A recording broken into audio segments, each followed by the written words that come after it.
So we did multiplication and now we're going to move on to division. So division has a very similar property as the multiplication one. And what you could do is you have a radical, which is over division, which is like radical n over with a over b. And what you could do is you could split it as the nth root of a divided by the nth root of b.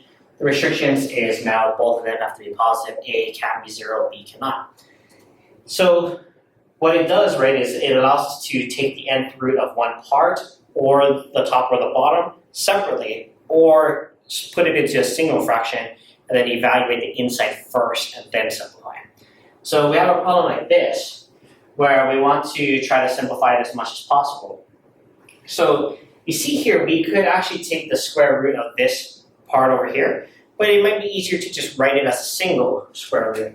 So we're going to do it in two ways,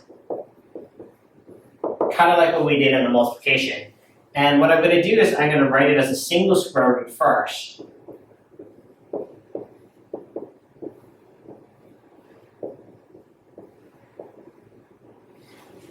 And so hopefully you can see right here that we can start doing some simplification, right, with our exponent rules.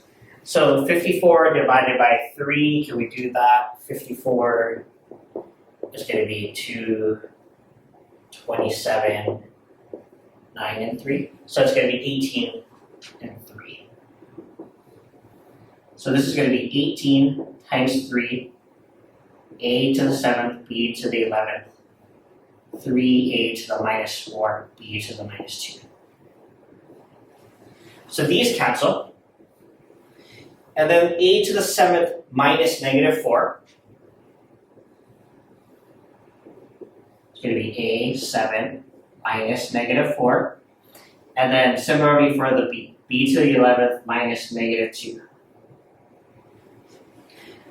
We go ahead and simplify that. I'll write it over here because I have space. It's going to be the square root of 18. A to the 7 minus negative 4 is going to be 11. B to the 11 plus 2, which is 13. And then go ahead and start pulling things out, right? 18 is going to be 9 times 2. So I can pull out a 3 there. So this is 3. Divide 11 by 2, we get a to the 5th.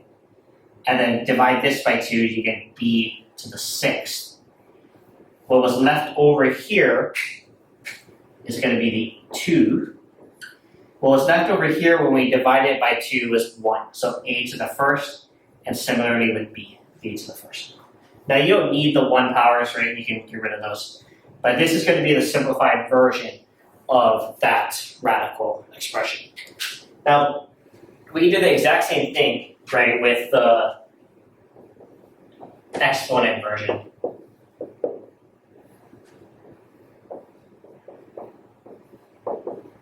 So we can write it as a half power.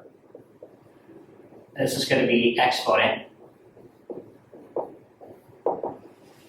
And then we can combine them right into a single exponent as 54 a to the 7th, b to the 11th, divided by 3a to the negative 4th, b to the negative 2, all to the half power.